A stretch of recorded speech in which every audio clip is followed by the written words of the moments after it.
Au nom de Dieu, au nom de Jésus-Christ. Alléluia. Seigneur, nous te bénissons, Seigneur, le roi des rois, le Seigneur des seigneurs.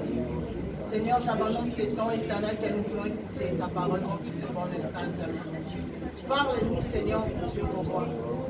Parle-nous, Seigneur, Père de nous. Éclaire-nous, Seigneur, au nom de Jésus-Christ. Restaure nos vies, Seigneur, à travers ta parole. Seigneur, j'abandonne, Seigneur, ton serviteur. Entre, Seigneur, tes bonnes et saintes, qu'il soit utilisé puissamment par toi, Seigneur. Oh, Seigneur, que tout ce qui ne parle de toi, Seigneur, Seigneur, soit anéanti dans le nom de Jésus-Christ. Que ta lumière éclaire, Seigneur, là où elle est de chaque jour. Que nos vies soient éclairées, Seigneur, au nom de Jésus-Christ.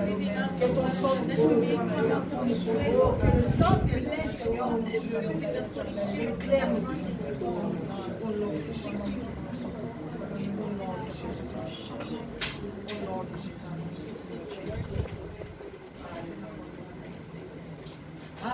Alléluia. Alléluia. Alléluia. Gloire à Dieu. Alléluia. Alléluia. Alléluia.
Il mérite la gloire, c'est Dieu, il mérite la gloire.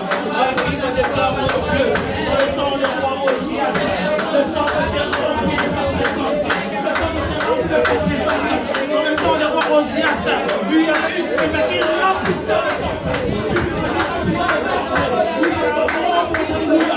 Ça rend tellement, ça remplissait le temple.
Merci Seigneur pour ta présence.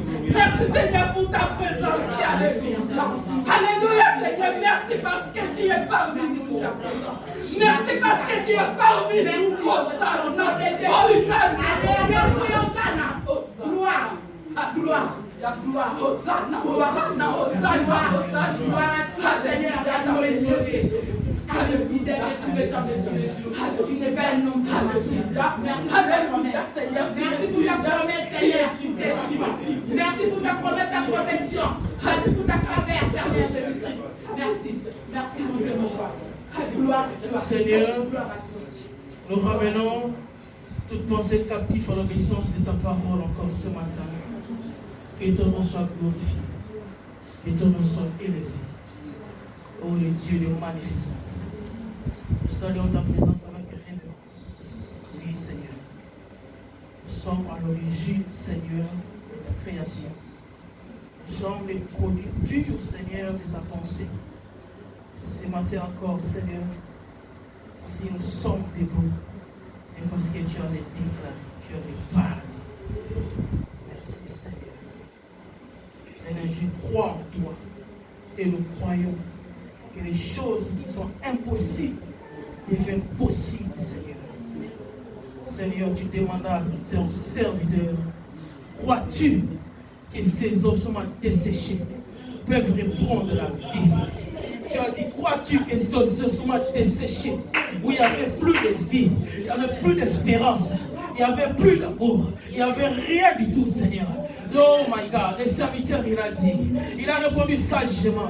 Il a dit, Seigneur, tu le sais. Seigneur, je sais dans la vie d'une personne ce matin. Tu es prêt à restaurer, tu es prêt à libérer, tu es prêt à délivrer, tu es prêt pour délivrer, tu es prêt pour délivrer, tu es prêt pour restaurer, tu es prêt pour délivrer ce matin. Parce que tu es le Dieu de libération. Oh mon Dieu, nous croyons que c'est possible. Au nom puissant de Jésus. Alléluia. Amen. Amen. Amen. Nous allons prendre place au nom de Jésus. Bien-aimés, nous bénissons le Seigneur.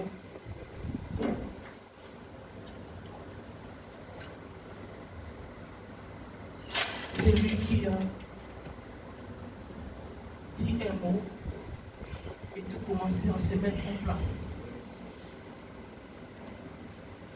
C'est lui qui a à l'origine d'une réalisation. Aucun homme n'était en mesure de le réaliser. Et lui, il s'est levé. Comme un agneau, il est descendu. Il nous a donné la vie. Parce que matin, Dieu nous encourage à demeurer ferme dans la foi. Vous savez, lorsque nous devons avoir l'habitude de suivre le message qu'on prêche pour après réaliser, pour comprendre où est-ce que le Seigneur nous amène. On vient à l'église pour écouter la pensée de Dieu. Voilà pourquoi l'Écriture nous a dit Christ est à la porte. C'est vrai que Jean-Baptiste avait déjà commencé à dire cela. Mais de nos jours aussi, on prévient l'église des enfants de Dieu qu'il est à la porte, c'est vrai. Il est à la porte, prêt à entrer. Et c'est à toi et moi de pouvoir donner l'accès à ces dieux, de pouvoir y entrer et de demeurer dans ta vie. Amen. Voilà, ce matin, notre thématique, apprendre à préserver ta chrétienté. Apprendre à préserver la vie de Dieu en toi. Ça veut dire Dieu a déposé une vie en toi. La Bible dit, lorsqu'il souffle, l'homme devient une âme vivante. Donc Dieu a déposé la vie en toi. Mais c'est à toi maintenant d'apprendre à préserver ce que Dieu a mis en toi.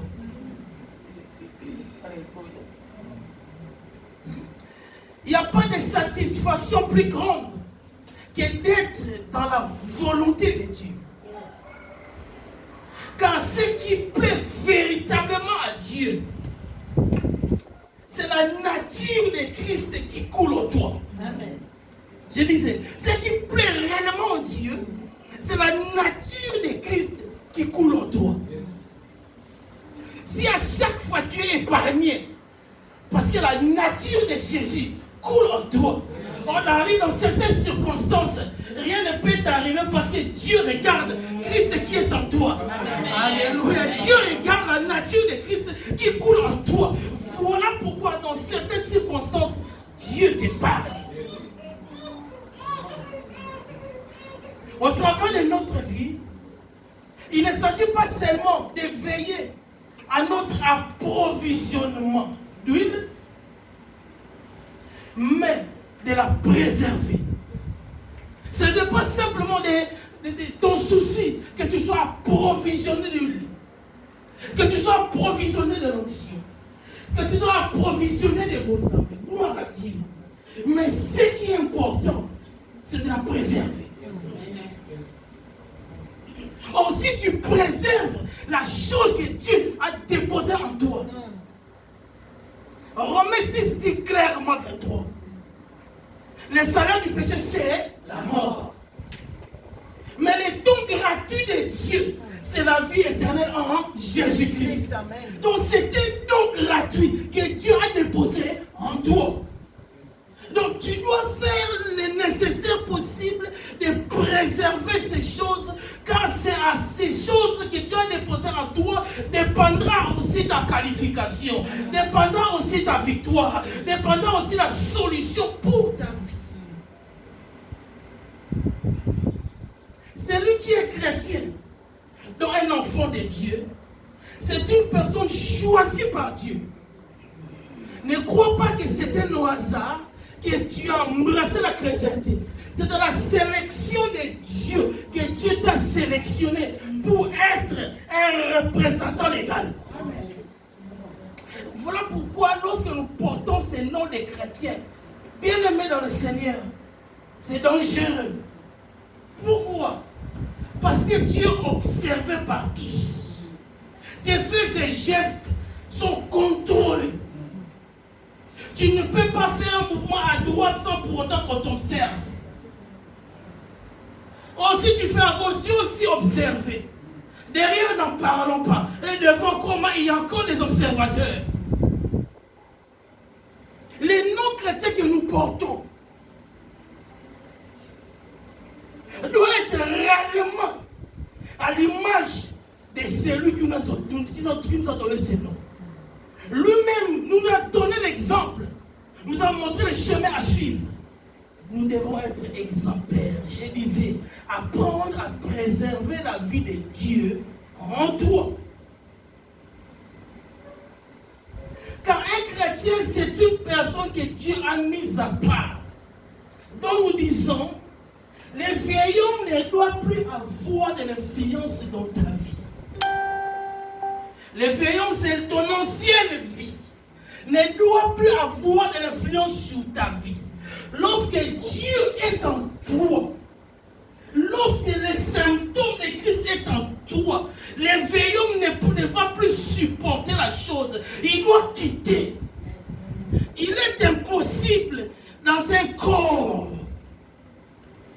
où Dieu agit puissamment et que le vieil homme aussi joue aussi de sa manière. Il doit s'enfuir loin parce qu'ils ne peuvent pas cohabiter ensemble.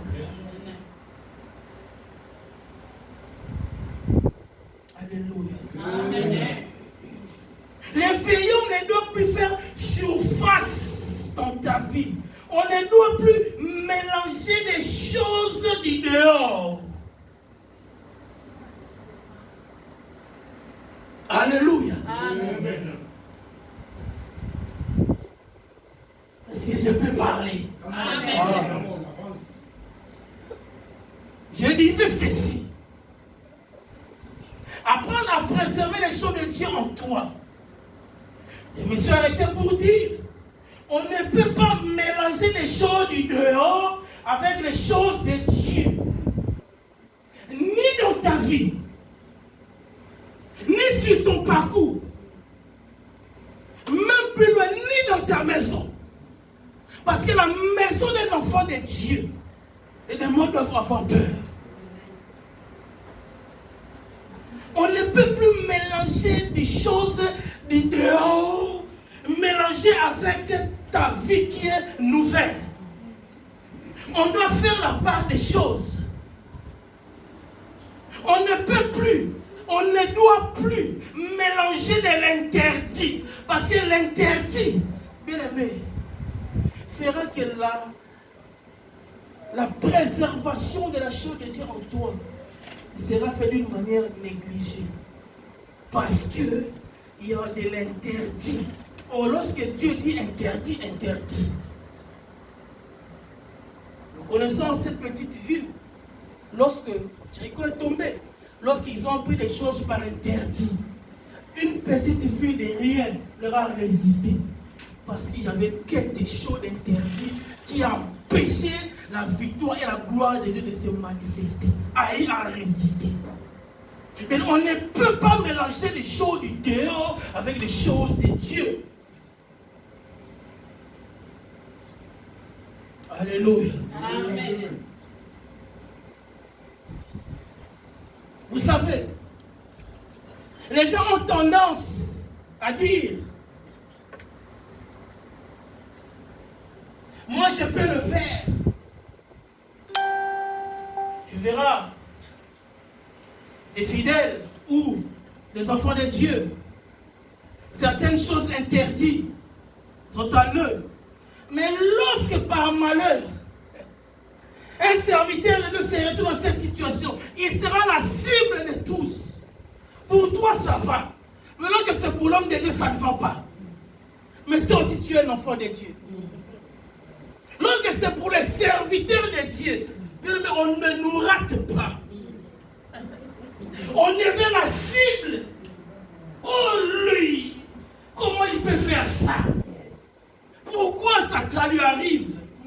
Mais toi aussi tu fais pareil. Commence d'abord à te regarder toi-même d'abord. Avant de commencer à mitrailler les hommes de Dieu. Que je parle. Il faut ôter l'interdit en nous. Ôter des choses qui peuvent apporter ou attirer la colère de Dieu. Ça va être un sujet à la une.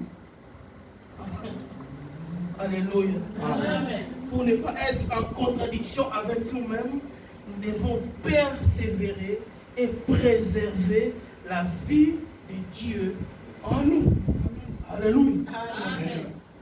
Préserver la vie de Dieu en nous, c'est quoi? Ça veut dire quoi? C'est refuser que les choses de l'extérieur prennent la place dans ta vie. C'est refuser les choses de l'extérieur que nous connaissons, que ta Bible a cité, qu'avec la grande maturité que tu as, que tu connais, il ne faut pas ces choses se trouvent dans ta vie.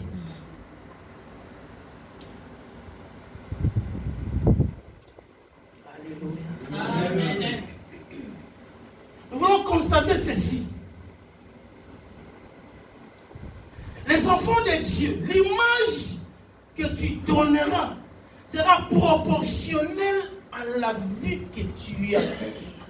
L'image que tu donneras de toi sera proportionnelle à la vie que tu as. Ou à la vie que tu dégages. Car nos vies, nos maisons doivent refléter la présence de Dieu. Nous voulons prendre notre premier passage dans Lévitique.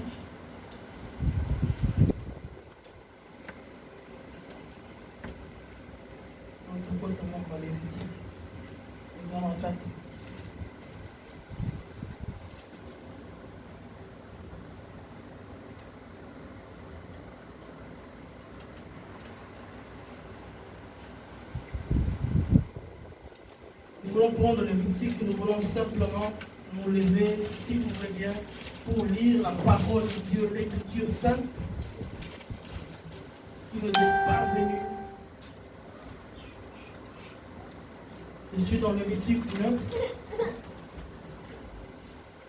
Moi, je suis en 22e. Aaron s'éleva ses mains vers le peuple et il le bénit. Puis il descendit après avoir offert le sacrifice d'expiation d'holocauste et le sacrifice d'action de grâce. Moïse et Aaron entrèrent dans la tente d'assignation. Lorsqu'ils en sortirent, ils bénirent le peuple et la gloire de l'Éternel apparut à tout le peuple. Le feu sortit devant de l'Éternel et consuma les autels d'holocauste. Et les graisses, tout le peuple le vit et ils poussèrent des cris de joie et se jetèrent sur la face. Les fils d'Aaron, Nadab et Ahub, prirent chacun un brasier, y mirent du feu et posèrent du parfum dessus. Ils apportèrent devant l'Éternel du feu étranger, ce qu'il leur avait point ordonné. Alors le feu consuma, il mourut devant l'Éternel. Parole du Seigneur. Amen.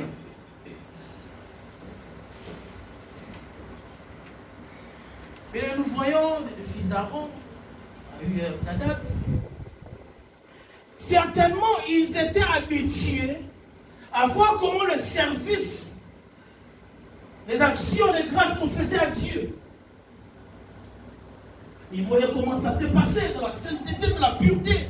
Comment est-ce que leur père faisait ces choses. Certainement, ils étaient aussi au service pour servir Dieu. Mais il y a quelque chose qui s'est passé. Voilà pourquoi nous avons dit, nous devons préserver la chose que Dieu a mis en nous. La Bible déclare, c'est deux frères. Ils ont fait entrer un fait étranger dans le sacerdoce, dans les choses de Dieu, dans le service de Dieu. Or, pour faire brûler l'holocauste, le feu descendait du ciel. Après avoir fait la cérémonie, il y a le feu descendu du ciel. Mais eux, ils ont pris un morceau de braise, ils ont allumé eux-mêmes un feu. Des choses étranges ou des choses qu'on ne peut pas, que Dieu n'a pas ordonnées. Des choses impossibles, mais des choses abominations, mais il les fait rentrer dans la présence de Dieu. Un fait étranger. D'habitude, ça ne se passe pas de la sorte. Mais ils ont fait à leur manière. Mais un enfant de Dieu, tu ne peux pas simplement dire, toi qui es au service de Dieu, faire des choses à ta manière. Non, on fait des choses à la manière de Dieu. Tu te lèves un bon matin, tu fais des choses à ta manière. Non. Ça a déjà été établi par Dieu. Ça doit se passer de la telle sorte. Ils ont pris quelque chose qui n'était pas purifié, sanctifié. Ils mettent le feu, ils mettent le parfum. Ils vont faire, n'est-ce pas, faire le feu étranger est entré. Nous voulons dire ceci, bien dans le Seigneur. On va parler sur 3 points. Sur ces 3 points qui est indispensable et très important pour préserver la vie chrétienne qui est en toi, ou la vie de Dieu en toi. Premièrement, le chrétien, un enfant de Dieu, doit être discipliné. Tu dois discipliner ta vie. Lorsque je dis discipliner ta vie dans tous les aspects, parce qu'un enfant de Dieu, un chrétien, qui est né de Dieu, régénéré, né de nouveau, ayant, n'est-ce pas, une identité royale, il est un enfant de Dieu, ne doit plus se comporter ou ne doit pas se comporter comme il veut.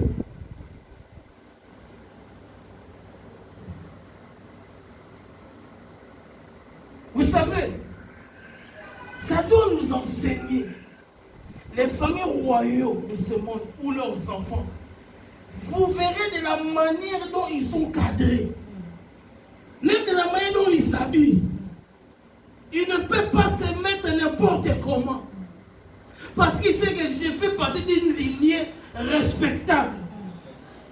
Mais toi maintenant, Dieu ta lignée est plus que respectable. Amen. Des fois, nous nous égarons de notre propre identité. Voilà pourquoi il y a une crise identitaire aujourd'hui dans l'église. Je dis, il y a une crise identitaire dans l'église où on ne comprend pas, on ne sait pas qui on est. On marche, on ne sait pas où on va. On avance, on ne sait pas où est-ce qu'on va. Il y a une crise identitaire. Mais si seulement si, tu sais que toi, tu es un enfant de Dieu, où ta place est dans le royaume de Dieu, tu vas te discipliner. Dans tout ce que tu vas faire, tu vas être discipliné. Amen. Amen. Alléluia. Amen. S'il y a un manque de discipline, tu vas avancer à la manière charnelle. Or, si tu avances à la manière charnelle, tu feras des choses charnelles. Amen. Alléluia. On nous souvient tout ça à niveau. Oh, nous, la Bible nous envoie à prêcher en disant que nous devons vivre à la manière de Dieu, selon l'Esprit de Dieu. Oh, mais si tu n'es pas discipliné, mais regarde les enfants d'Aaron dans le service de Dieu, ils n'étaient pas disciplinés. Ils n'étaient pas disciplinés. Quelque chose d'être... Bien aimé, rien de l'étranger, rien de ce qui est autre chose que les choses de Dieu doivent se trouver en toi. Amen. Mais ta vie future en dépend de ces choses. Moi, je ne voulais pas te dire simplement, oui, tu reçois, tu auras, oui, tu as déjà reçu lorsque tu es devenu chrétien. Mais laisse-moi te rafraîchir pour te dire, ce sont ces choses qui vont t'introduire dans le royaume de Dieu. Alléluia. Ces choses vont t'introduire dans le royaume des cieux. Parce que tu es appelé un enfant de Dieu, un citoyen du ciel, un citoyen du ciel. Alors, pour que tu rentres, tu dois être discipliné. Je disais, dans tous les aspects, ce béni sabbat, même dans ton mariage, tu dois être une femme disciplinée. Je ne sais pas pourquoi je commence par les femmes. Tu dois être aussi disciplinée. La Bible dit, la femme sage, c'est qui bâtit sa maison. Je commence par la femme parce que l'église est une femme. Alléluia. L'église est une femme. Christ est tout. Même dans ta maison, auprès de ton mari, tu dois être discipliné. Parce que la femme est la gloire de l'homme. L'homme est la gloire de Dieu. Or, lorsque toi, tu as un désaccord avec ton époux, tu n'es pas discipliné. Il y a certaines choses dans une vie de couple auxquelles, bien aimé, il faudra simplement éviter. Je parlerai un jour des choses de mariage. Mais ces enfants, ils n'étaient pas disciplinés. En manque de discipline, ça va te pousser à être loin de Dieu. Manque de discipline de la parole de Dieu, manque de discipline de la parole de Dieu, fera que tu vas t'éloigner doucement de la parole de Dieu. Oh, nous, ce que tu dois faire, c'est préserver la chose qui est en toi, être discipliné. On t'amène certaines choses, tu dis non. Il faut savoir dire non lorsqu'il faut dire non. C'est vrai que nous, on est trop gentils, la chrétienté. Des fois, on n'arrive pas à dire non, on a honte de dire non. Oh, il va être offensé, il va être attristé. Si je dis non, mais si tu n'es pas en mesure de le faire, dis simplement non, je ne suis pas en mesure de le faire. Alléluia. Amen. Ok, oui, mon cœur, mais ils sont comme ça, la tête, comme ça, on tire là-bas des ordres, manque de discipline. Je vais te parler aujourd'hui. Je vais te parler aujourd'hui. Je te dis, garde la chose de Dieu qui est en toi. Car à la chose de Dieu qui est en toi, dépendant ton salut, dépendant ta vie future, dépendant ton éternité, oh Dieu, lorsqu'il reviendra, il va checker. Il va regarder ce qui est en toi. S'il voit qu'il y a en toi, il n'y a rien de lui en toi, il te passe. Alléluia. Il va te checker. Checker au temps. Voilà que je dis à quelqu'un, Luca Bonzambe, alléluia. Cherche Bonzambe, alléluia. C'est ça qui va te qualifier. C'est ça qui va t'amener à l'auteur. C'est ça qui va te donner la vie éternelle. Je ne sais pas si c'était un manque de prière ou manque de la vie consacrée à Dieu, mais ils ont pris quelque chose de l'extérieur que Dieu avait interdit. Dieu n'aime pas.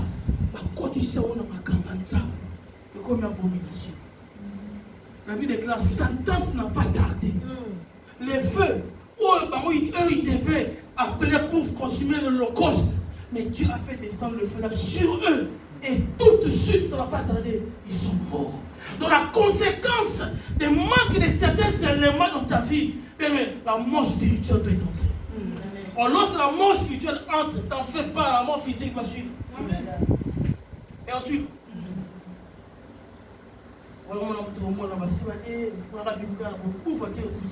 qu'est-ce qui s'est passé? C'était déjà décidé la nuit depuis longtemps. Tu dois être discipliné. Les chrétiens doivent être disciplinés.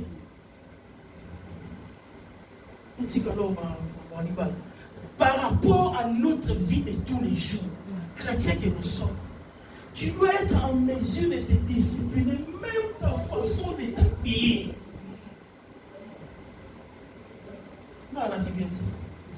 Amen. Nous devons être en mesure de bien nous vêtir, de bien nous couvrir, parce que nous sommes des envoyés ou des ministres de Dieu, ou des femmes de Dieu, ou des servantes et des serviteurs de Dieu, parce que nous faisons la chose de Dieu. Or, si nous négligeons l'aspect vestimentaire, toujours tu seras une pierre d'achoppement pour les autres. D'autres ne vont pas te dire, mais tu seras une pierre d'achoppement. Alléluia. Amen. Tu dois être discipliné. Même ta façon de parler. L'église des chrétiens. Même ta façon de t'exprimer. Tu ne dois pas être vulgaire. Dieu l'interdit. Tu ne dois pas avoir de ta bouche de parole de l'insanité. Dieu l'interdit, c'est un péché. Mais tu dois être discipliné, coordonner ta vie. Parce que préserver la chose qui est en toi, le prix à payer, c'est d'accepter de jouer le jeu de l'éternel. C'est d'accepter la loi divine. Deuxième point, c'est appliquer le règlement divin. Alléluia. Deuxième point, pour préserver la chose de Dieu qui est en toi. Préserver la chose de Dieu qui est en toi, c'est appliquer les règlements divins ou la loi de Dieu.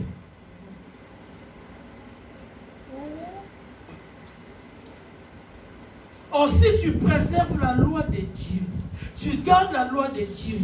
En fait, la Bible déclare sur un genre, aimer Dieu, c'est garder sa parole. Or, lorsque tu appliques la parole de Dieu, ça veut dire tu la mets en pratique.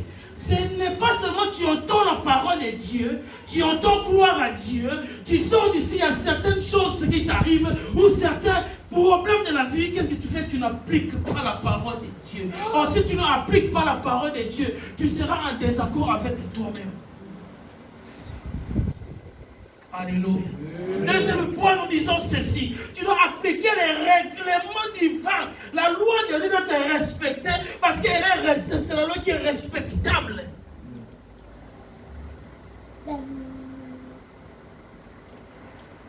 Parce que toi, tu ne te suffis pas à toi-même. Il n'y a que Dieu qui se suffit à lui-même. Donc les règlements établis par Dieu, tu dois les appliquer. Ces enfants d'Aaron, je ne sais pas qu'est-ce qu'il leur a appris. Mais ils n'ont pas appliqué les choses à la lettre. Ce que Dieu a dit, c'est ce que Dieu a dit. Ce que la Bible a dit, moi je ne peux pas dire autre chose de ce que la Bible a dit.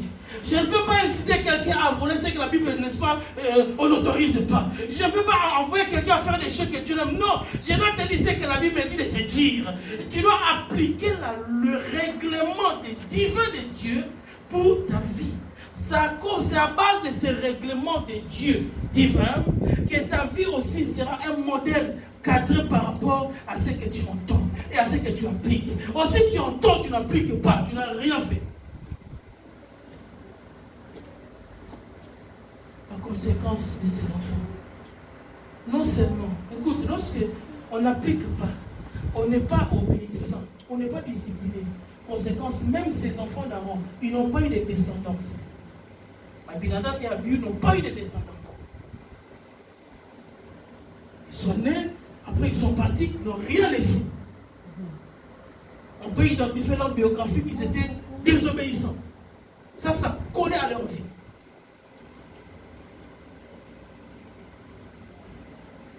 Préserver la vie de Dieu en toi, c'est préparer ta destinée. Lorsque tu comprends que tu es de passage sur la terre, tu es de passage, tu appliqueras la loi de Dieu à la lettre. Parce que tu sais que c'est à base de sa loi, de cette loi, que tu seras jugé. Lui-même, il a dit, Jean 14, je m'en vais vous préparer une place. Donc je m'en vais comprendre, il reviendra. Quand il était parti, il reviendra. Mais lorsqu'il reviendra, il reviendra faire quoi? C'est vrai, on dit Jésus reviendra. Oui, il reviendra faire quoi? Je vais te dire, il reviendra prendre son église. Donc à savoir qu'il reviendra. Mais il reviendra comme un voleur. On dit la Bible. Il reviendra comme un voleur. Personne ne le saura. Si tu ne préserves pas les dons que Dieu a mis en toi, tu les